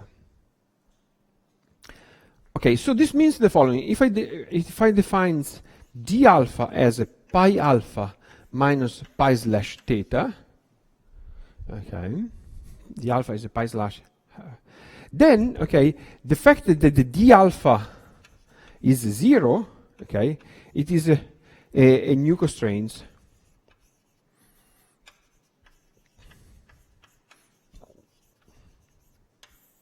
a new constraints. So I have two constraints. One is the p squared is equal to 0, and the other constraint is d alpha is equal to 0, where pi is just the conjugate moment of theta.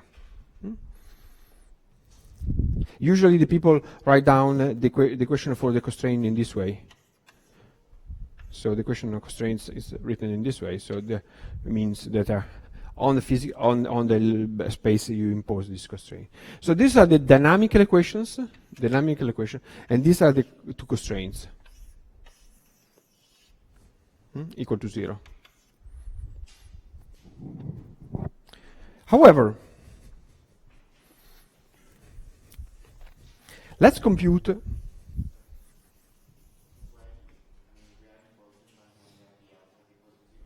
Yeah, I mean, this is just a definition, okay? This is the constraints. You say p alpha is equal to p slash theta. I just recovered that. And you see, this quantity here, it doesn't depend on derivative, okay? So I can read this equation as a constraint. So pi alpha is equal to p slash theta. This is just the constraints, okay?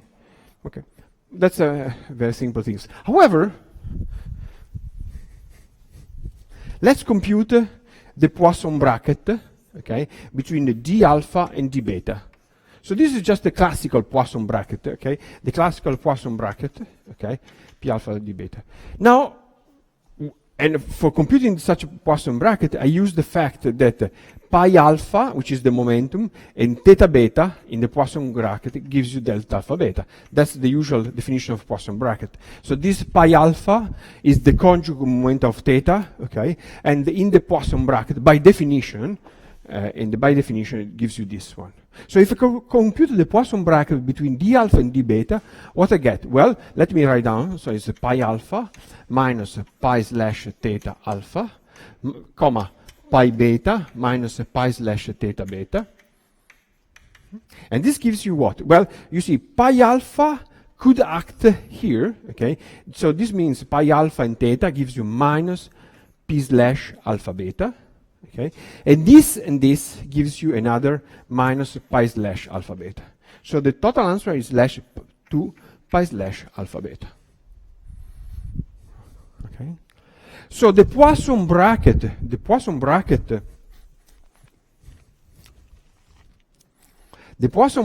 between d alpha and d beta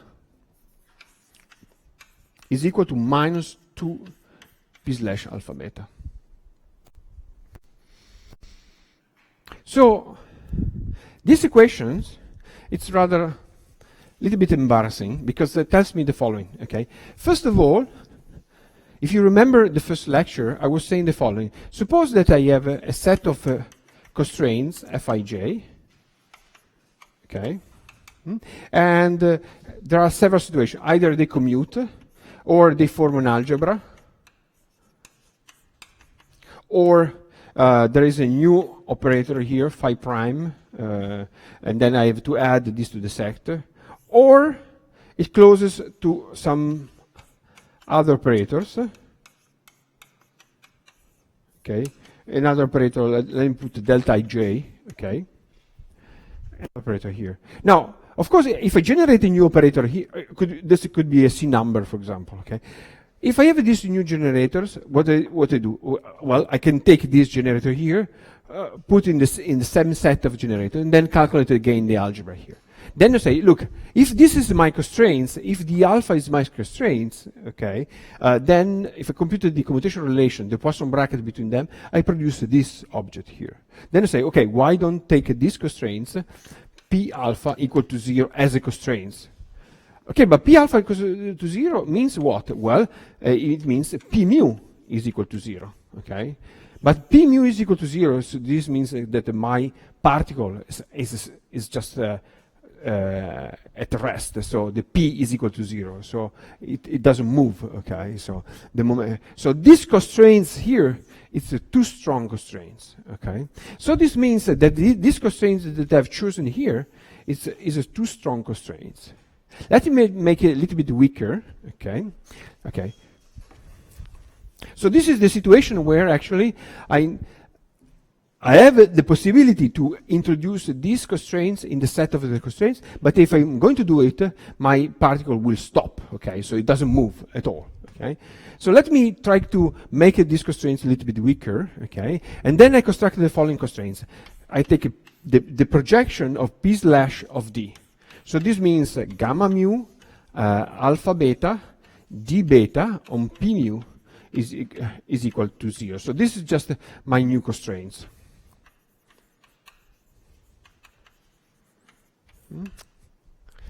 Let's see if this works. Okay, let's see if these constraints it is a little better. Let's compute now what is p slash d alpha times p slash d beta.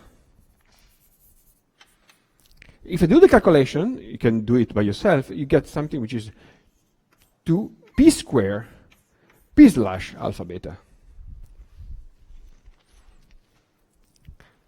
Okay, then you see that this is just a minus p slash alpha beta. Let me put this in front of this.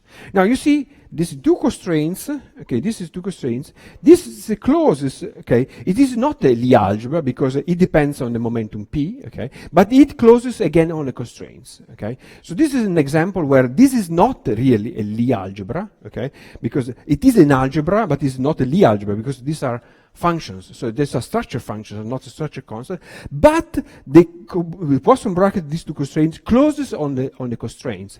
And this is the constraints of the theory. We already find these Hamiltonian constraints of the theory. Okay. So good. So I found out that there is such a constraint. Okay, that I can impose such a constraint on a theory. Okay, and which is a weaker, let's say, a weaker version of this one. This constraint was too strong. Okay, this is too strong constraints. Yeah. Why did you choose this, or how were you led to this? Oh, how? Okay. You see. No, the reason is the following. If you look at this object here, p slash alpha, okay, and you calculate the matrix. I mean, this is of course a 16 by 16 matrices, okay. You find out that the rank of this matrix is just 16. So this means the matrix is invertible. Just take the trace, and then you imagine to see that this constraint implies these constraints, okay. I want to make this constraint a little bit weaker, okay. And then actually the way to do it, okay, is projected on some p slash. Okay, so projecting on the p slash allows me to separate. Okay, the point is this object d alpha, okay, contains two types of constraints. It contains first class constraints, plus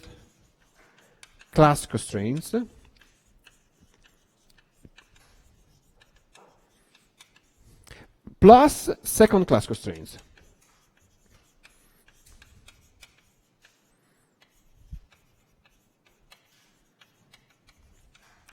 It contains first class and second class constraints. This d alpha.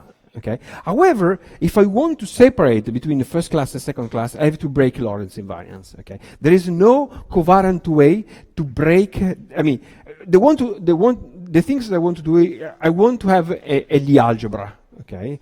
Sorry, I want to have an algebra. Okay. In order to have an algebra, I need the first class constraints because the second class constraints do not form an algebra. Okay. So, but if I want to separate between first class and second class, okay, I have to project in such a way that.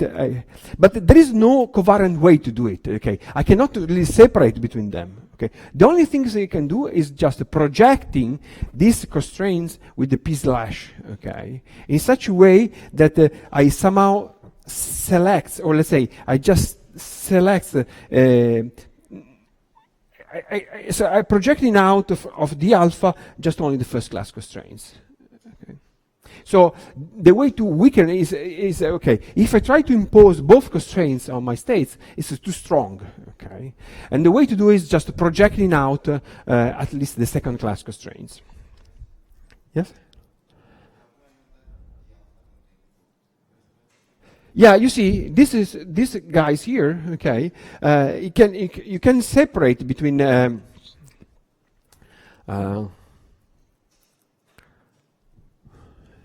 me try to see if actually I have a.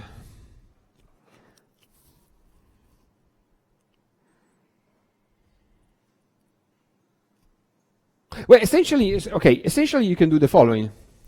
Essentially, you can do the following. D alpha, you can write like 1 minus p slash of d alpha plus p slash of d, okay, in this way.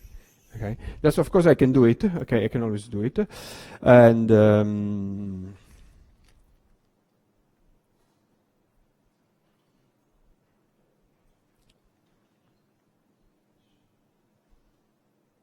okay, in such a way that yeah. So I separated this p slash d and this one. Of course, if I want to make this as a projector, I certainly have to do something. Okay, let me calculate this one. Okay, this gives you 1 minus p slash times 1 minus p slash. This gives you 1 minus 2 p. Okay, so there is an alpha here, alpha. So 2 alpha p slash, and then plus alpha square p slash square, but p slash square it is gamma mu p mu, gamma nu p nu. Okay, this gives you p square. Okay, so this means this gives you 1 plus alpha square p slash p square, and then I have a minus 2 alpha p slash. Okay, so in order to reproduce, okay, this must be equal to 1 minus alpha p slash. Okay, so this means what? This means that yeah, I have to do something more. I have to divide by 2, so I get by 4. This is divided by 4. That get divided by 4 in this way. So this means that alpha square, alpha can take like 1 of square root of p square. Okay, if I do that, okay, so let me write down this way. So it's square root of p square. So also the square root of p square divided by 2. So this is just a projection operator. So I project out, okay, so this is a projection operator. So I project out, I separated in this part, such a way that this is a projection operator, okay. And so then I separate between this, okay. However, you see that I have to divide by this twice here, square root of p square, okay. So it is a no local operation that I'm doing, okay.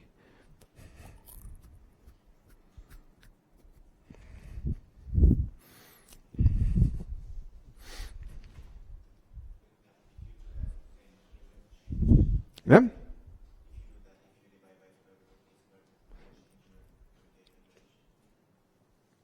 Yeah, but here I'm not considering, okay, this just to say that I can separate the d slash in this way, okay. In order to do this separation, I need to have a square root of p square, okay. But I will not do it, because if I want to do it, I run into problem, because when a p square becomes 0, okay, then I run into the problem. So I will not do it in this way. So just only to say that I can project out the d, the first class and the second class constraints in this way, okay. However, to do it that, I have to divide by square root of p square. So I will not do it that. I just only to construct this p slash d, and then find out that the p slash d form a first class constraint set of algebra. Okay?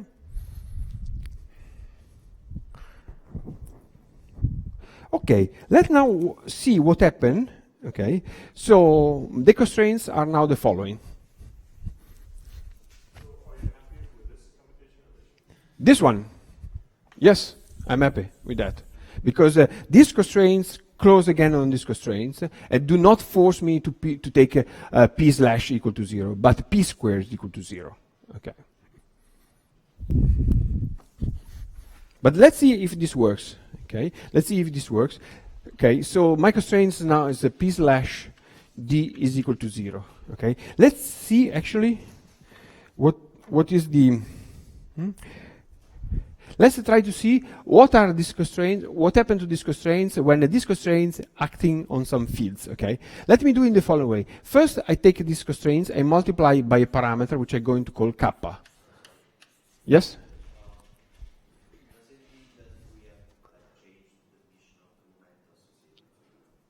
To the particle, to the theta, yes. Essentially, yeah, I somehow say, look, the momentum is defined in this way, but this is too strong constraints. So I just multiply it by slash, so I projected, I just consider a part of the momentum, not the full momentum, essentially. I projected momentum for the thetas. Let me consider now the following, okay? Take the constraints and multiply it by the kappa, by a new field, kappa. So kappa is a field which depends on tau, on the parameter t, And there's a spinor index, which is just, you see, this is just kappa alpha, gamma mu, alpha beta, p mu, d beta. Writing this way. Okay, I just take the constraints and multiply by a quantity in such a way that this is now becomes a scalar quantity. Then I calculated the Poisson bracket. Now, if I want to say, for example, what is the action of the given constraints on a field, on the field theta, for example, okay, what I have to do? Well, I have to do, by, let's say, usual Hamiltonian analysis, is just the action, so it's just the Poisson bracket between the constraints acting on the fields. So this is just alpha. So this means, okay, if you calculate this expression, it happens the following. So this contains the momentum. I use the Poisson bracket, and the result is the following: is p slash kappa. Okay, so the variation of kappa alpha because of the constraint is just the p slash of kappa.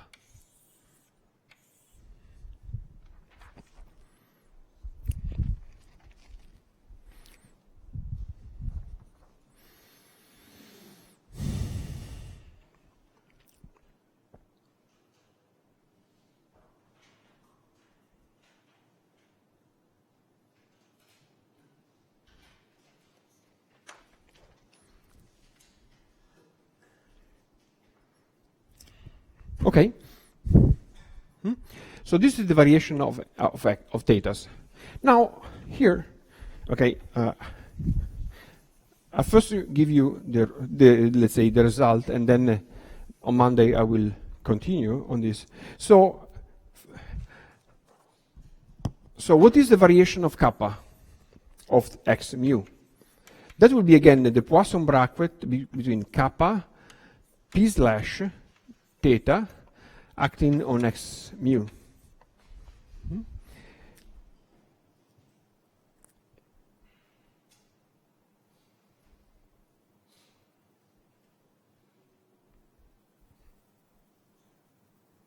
Sorry, this is D. Okay. So if you do the calculations, okay, I get what? Here I get kappa, so this is the p slash, this is just the momentum pi of alpha minus p slash theta acting on x mu. Okay, so I have two terms. One term is coming from here because I can have this contraction with this, which gives you kappa gamma mu pi alpha. Let me put the indices because otherwise alpha beta pi beta. And the other terms is coming from here. You get a 2 kappa. Okay, here there is a p slash give you p square kappa alpha theta alpha times what times p mu. So this is the kappa variation of x.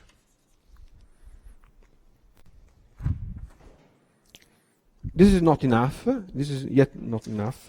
Okay. Now I just leave you for exercise the following. You calculate what is the definition of pi mu, where pi mu is defined as I was saying before. So this is this expression here contains pi mu. So if I put this one here, this is pi mu. If you calculate pi mu, and you use the constraints, you use the definition that I gave you, that gives you minus kappa p slash gamma mu theta.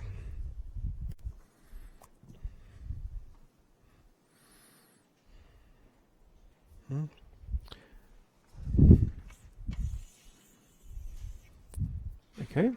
Now, if you put all together, you can check that the reaction it is invariant on the following symmetry. So it is p slash kappa d of pi is equal to minus kappa p slash gamma mu theta, and d of kappa of E is equal to kappa, alpha d theta alpha d tau.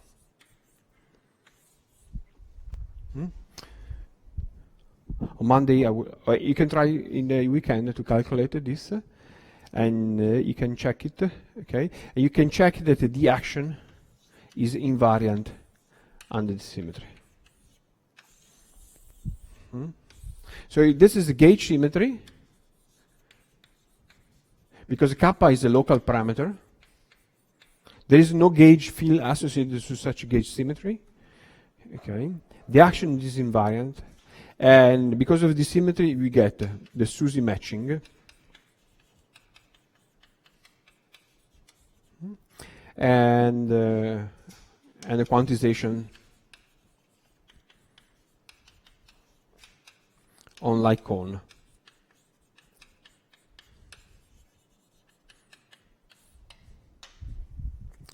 Okay, I think that we can stop here. As I said, you find these derivations in the chapter 5 of Green, Schwarz, and Witten. Okay. So next week I will start from this point. I will show you some other aspect of this. Then we move to strings. Okay, so we add the modes. Okay, then we construct the BRC charger for the bosonic strings for the Ramon-Schwarz, and then finally the last lectures I will construct the BRC charger for this model. Okay. So the covariant quantization of all these models, the bosonic models, the covariant quantization of Ramon-Schwarz, and then finally the covariant quantization of this model. Okay, thank you.